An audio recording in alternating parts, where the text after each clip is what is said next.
जगद्गुरू रामानंदाचार्य दक्षिणपीठ नाणीधाम मधून महाराष्ट्रातील सुजाण नागरिकांना आवाहन करण्यात येतं की 20 नोव्हेंबर रोजी महाराष्ट्रामध्ये विधानसभेचे निवडणुका लागलेल्या आहेत.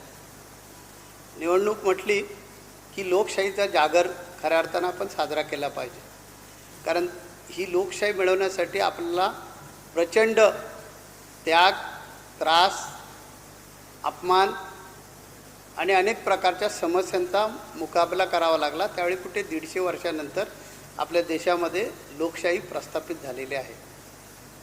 आणि आताची जी निवडणूक आहे महाराष्ट्राची, या महाराष्ट्राच्या निवडणुकीसाठी, विधानसभेच्या निवडणुकीसाठी 20 तारखेला आपण सर्वांनी, सुजाण नागरिकांनी बाहेर पडलं पाहिजे आणि आपला मतदानाचा हक्क बजावला पाहिजे.